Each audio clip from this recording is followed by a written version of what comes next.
So circles, lines, and segments. So let's define some things here. The first thing we have here is blank is the set of all points in a plane that are equidistant. This is called a circle. So a circle is drawn. All of these points along this circle, so I could draw infinitely many points on this circle, and it would be equidistant. What's wrong? I don't have those distance. They're right there. 1 minute, guys. I gave you guys. Why do you have a different? Did I give you guys angles and arcs? Yeah. Yeah. Just 1 second, guys. I was so confused. I was like, Do you guys want to just keep that for tomorrow? Yeah. Well, I'll probably lose it. Same. Yeah. Okay, well then, if you think you're going to lose it, please pass it forward. If you think you can hold on to it until tomorrow, hold on to it. Brad, you're gonna have to take this. Just put it in your folder. It's okay. If you want to hand it forward, that's fine. I'm fine with that. This is definitely the Monday after spring break, guys. You keep it in your folder. I don't put your notes in my folder. I don't even know. Oh, yeah, let's figure it back to Okay. Thanks, Grace.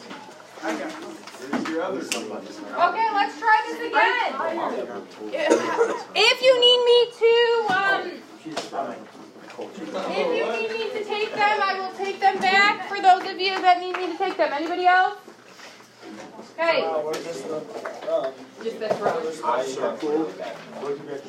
Okay, so let's try this again. A circle is a set of all points in a plane that are equidistant.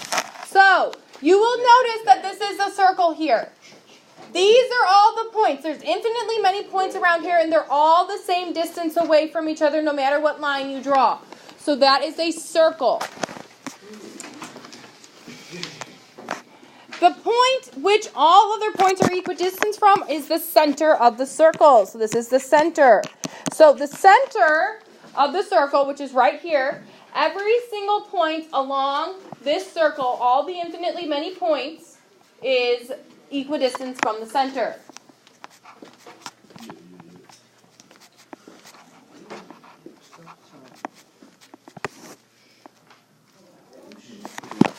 Excuse you? Get to work. Stop it.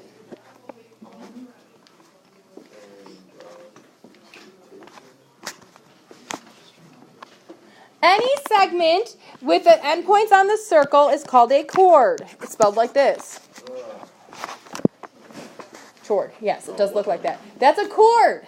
So, anything that has points on the circle. So, for example here, our center is C. So, if you want to look at this, this is the point C.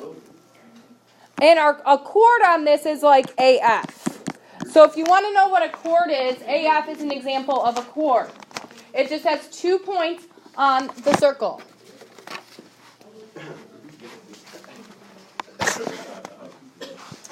A chord that contains the center of the circle is called the diameter.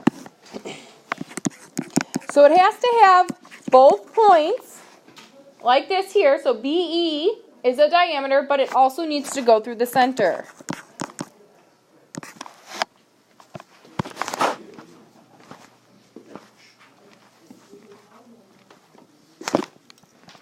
And then finally, any segment whose endpoints are the center and any point on the circle is called the radius. Some of these you guys might know what these words are, like radius and diameter.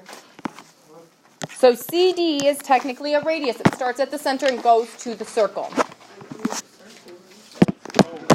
Okay, so go ahead and get that written in.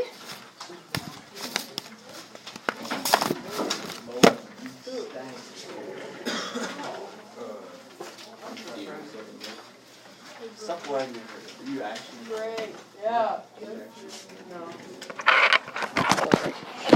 No, he literally has food. I know. All right. Oh, Why? No. Miss Brady, what did you do? Whoa. I don't like the effects. I don't know why somebody did this. When you try to Sorry, Miss Brady. I didn't. write the letters. I mean, this is all an image, so no, I didn't. Okay, so name the circle. The circle is named by the center point. So it's named by the center point. So this is circle E. This is circle E. Oh, is that what you meant? Oh, okay. So this is circle E. So it's named by the center point.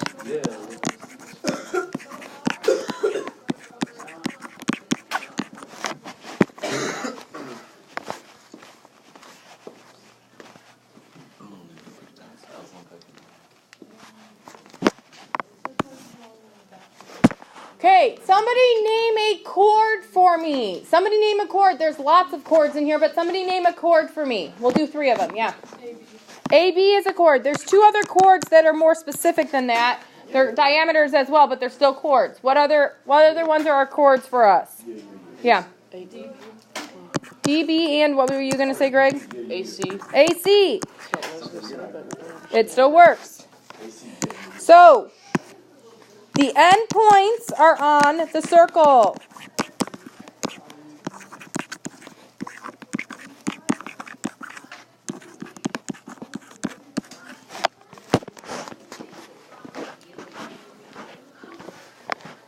Name a diameter for me, Cameron. AC. Give me another one, Logan. Good. So this is a chord that goes through the center.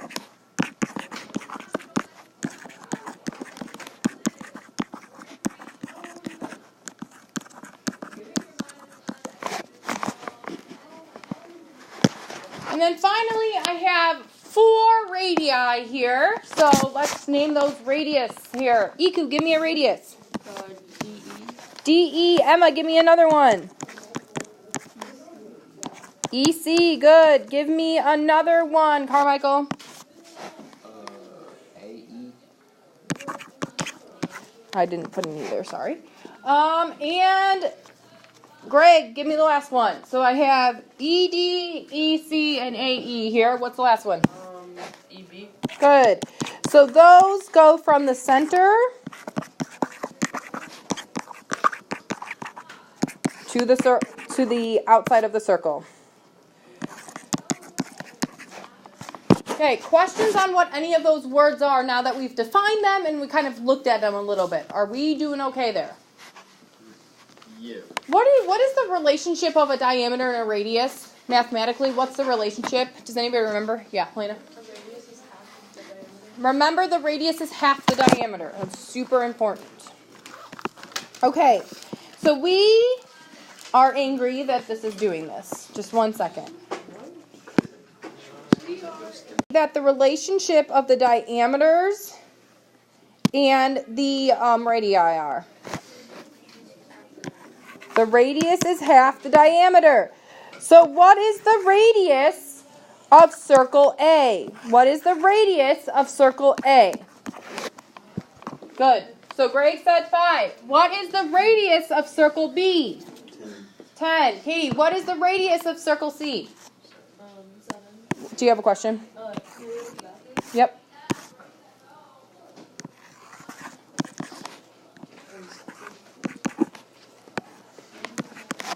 So we have our radii drawn in. So then it says find XB. So XB is right here. How can I find XB? What can I do to find the length of XB? Come on. What can I do to find the length of XB? So we know that this length here is 10 and this one is 5. So what can we do to find XB? You don't divide it. You subtract it. So we know that XB is part of the length of AB, right? But part of that AB length is 10 and 5, so we do 10 minus 5 there. So that is 10 minus 5. So XB is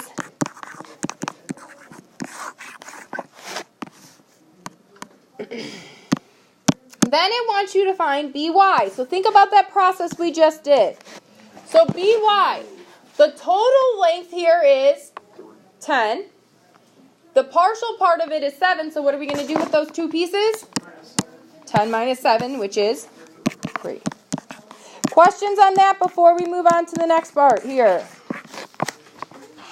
I think more definitions is where we're at.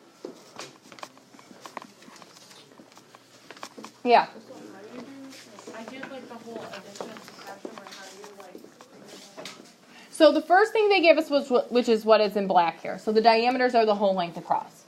We then took half of it to get each of the radii. So the radius is half the circle, right? Do you see that? Is that all good?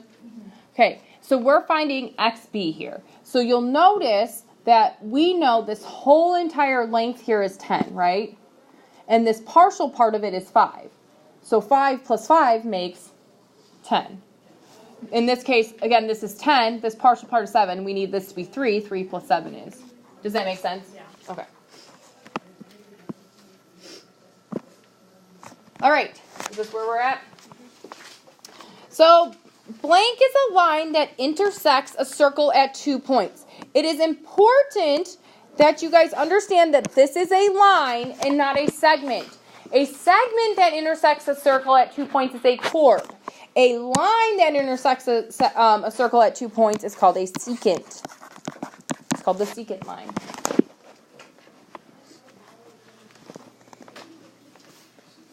So again, this is specific to lines. What we were talking about before were segments.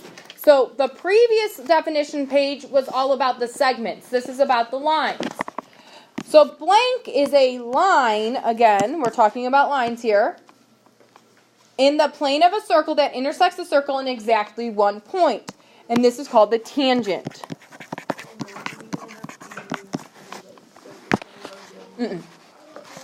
You will need to use trigonometry, though. Not trigonometry, that is SOHCAHTOA. Sorry. Pythagorean theorem. So a tangent line is ED. So a tangent line is ED, and a secant line is AB. So AB, do you see how it has the arrows, is a line? It's not a chord because it does not stop at the edge of the circle. It's a line. It goes through it.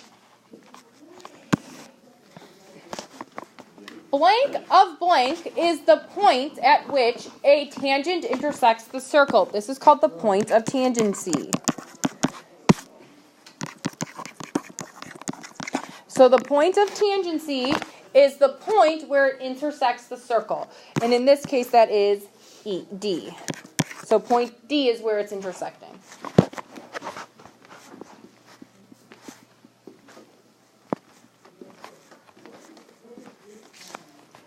Very important note here. In a plane, a line is tangent to a circle if and only if the line is perpendicular to a radius of the circle at its endpoint on that circle. So what this is saying here is that these form 90-degree angles.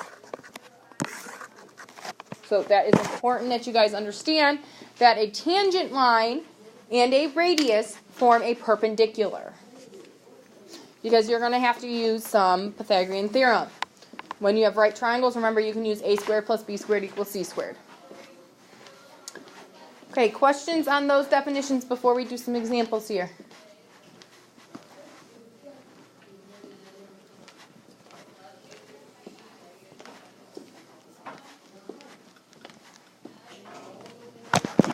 All right. So it says, determine whether the line, ray, or segment given is best described as a radius, a chord, a diameter, a secant, or a tangent of the circle. So if somebody gave you AC, Daniel, what would you tell me that is?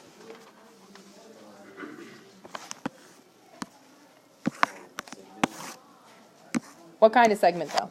Is it a radius, a chord, a diameter, a secant, or a tangent? Okay, it stops at both of those pieces there, right? It's half a circle. What's half of the circle?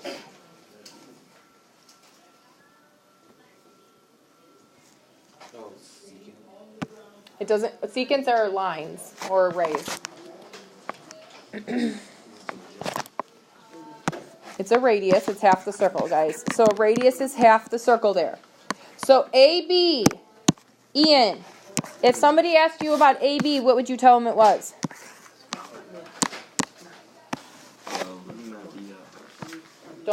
No, I just said Ian. That would be diameter. Yep. So diameter is the whole length across the circle.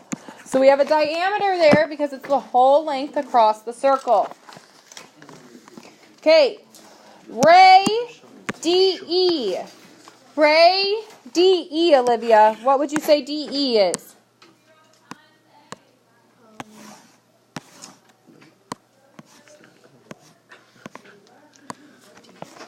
It's one of the words we just learned. Which one is it that we just learned? Huh? Tangent. It hits the circle at exactly 1 point. So it is a tangent. When it goes through the, or it doesn't go through the circle, but it hits the circle at 1 point, it is a tangent. And then finally, it says line AE. Line AE, Hayden, is what?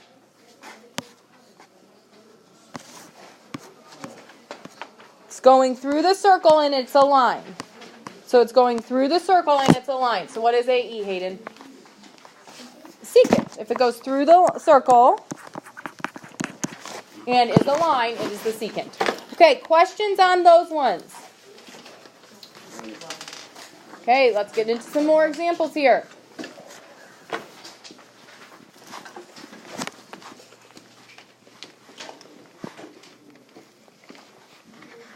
Let's go. Okay, this one asks you, is ST tangent to circle P? Is ST tangent to circle P? For ST to be tangent to circle P, it must form a perpendicular. So what this is saying is ST must be perpendicular to PT. Guys, please stop. ST must be perpendicular to PT. If it is not perpendicular, then it is not tangent. We have a right triangle here. Do you guys see the right triangle? Maybe. We might have a right triangle. So if we have a right triangle, it must mean that the Pythagorean theorem is true. Opposite the 90-degree angle is C. These two, it does not matter which one is A and B, but opposite the 90 is C. So we need to check if 35 squared plus 12 squared is equal to 37 squared to see if this is a right triangle. If it is a right triangle, then that is a tangent line. Otherwise, it is not a tangent line. Remember, a tangent line forms a 90-degree angle with a radius. I have no clue what 35 squared is, so somebody could do that for me. What'd you say? 1,000? 1,225. Okay, and then somebody needs to do 37 squared for me.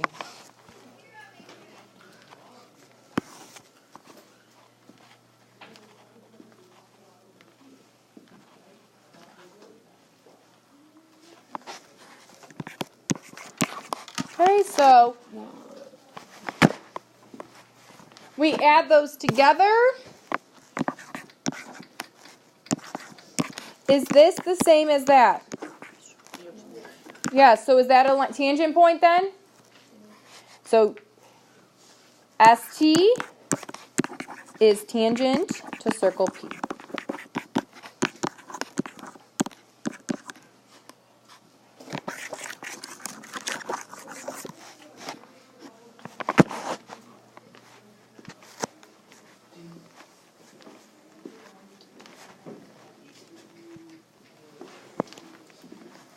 Wait, so if you do that and they're equal, it Is a tangent, and if they're not equal, then it's not tangent, because it has to form a right angle. So that means it doesn't form a right angle if it's not. So Lindsay just asked a really good question. She said, well, what if it is not equal? Then that means it's not tangent because it's not forming a right angle. It's not perpendicular. Okay? Okay, point B is a point of tangency. Find the radius R of circle C. So we know that this is the point of tangency, which means that this is a 90-degree angle here. So to do this, we need to know what that length is there. What's 50 feet in R? How would I define that length of AC? How, Austin, would I define the length of AC? Yeah.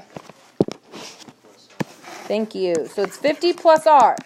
So AC is 50 plus r, which is opposite the 90. So this is our C value. Very good. So we have an A and a B here. So I have 80 squared plus r squared equals, and you have to do this in parentheses, 50 plus r squared. We don't have that set up right.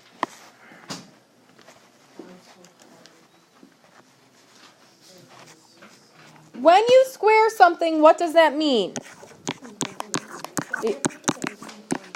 I just did. I don't know. You don't technically have to. It just means you do it by itself twice, right? Kind of like what you were saying, doubling it. I think that's what you meant. So when you square something, it really means like 80 squared is 80 times 80. So 50 plus r squared is 50 plus r times 50 plus r. This is the distributive property. You learned this last year in Algebra 1. So you take the first and you give it to the first of the other one. 50 times 50 is? Good. Then you do 50 times r, which is 50r. So you gave the first term to everything in the second. Now you have to give the second term to everything in the second. So you have 50 times r again, so that's plus 50r. What is r times r? R squared. R plus r is 2r. That's counting the number of r's you have. So this becomes r squared. So we have 6,400 plus r squared equals 2,500 plus 50r plus 50r plus r squared. Is 50r and 50r like terms? Yes. So we are going to combine our like terms.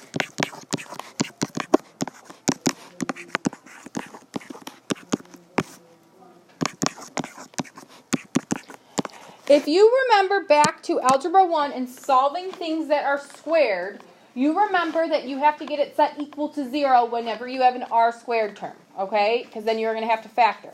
So we would need to move the r squareds all to one side. So I'm going to subtract r squared on both sides. But what happens when I subtract r squared on both sides? So we no longer have a quadratic. We now have a linear.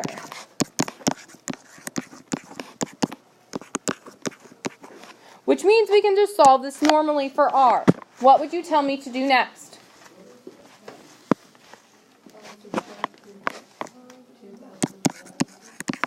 Very good.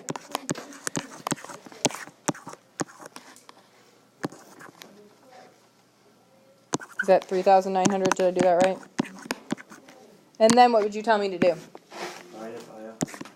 So our radius is 39 feet.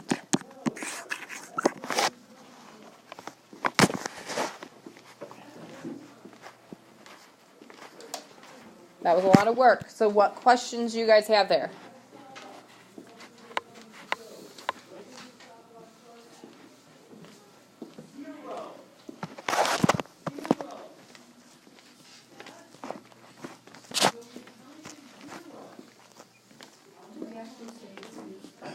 Yes, because it gives you the unit of feet at the beginning, so you need to make sure you're using your units.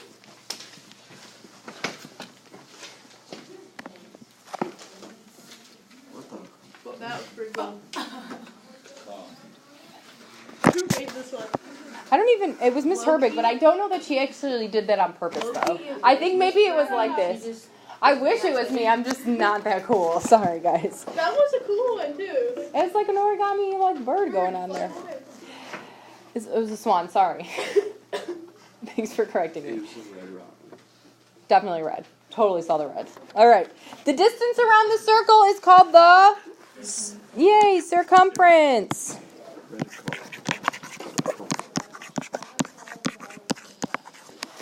The irrational number, an irrational number is a decimal number that goes on forever and ever and ever.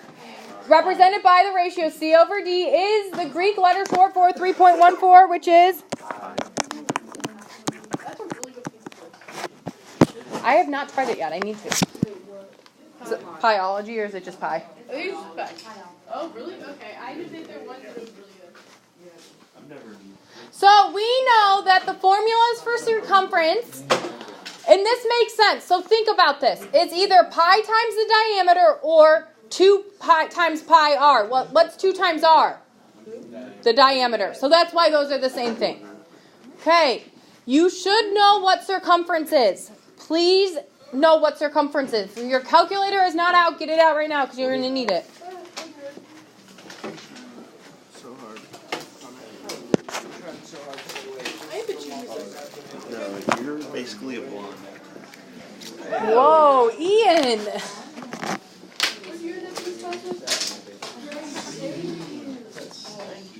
Okay, so let's do some of this. Given the radius, diameter, or circumference, find the other measures. We are going to leave pi in our answer. It's going to be more like a variable. You're not going to type 3.14 in your calculator or even use the pi button. So, radius is 5. What's my diameter? 10. So to find the circumference, we either do 2 pi r or pi d. Well, I'm going to do pi d, so that is just 10 pi, and we can just leave it that way. Yeah.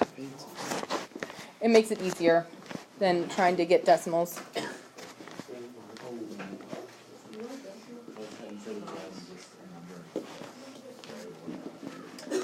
If our diameter is 16, what's our radius? 8. It's half the diameter. So we know that the circumference is pi times d, which is just 16 times pi.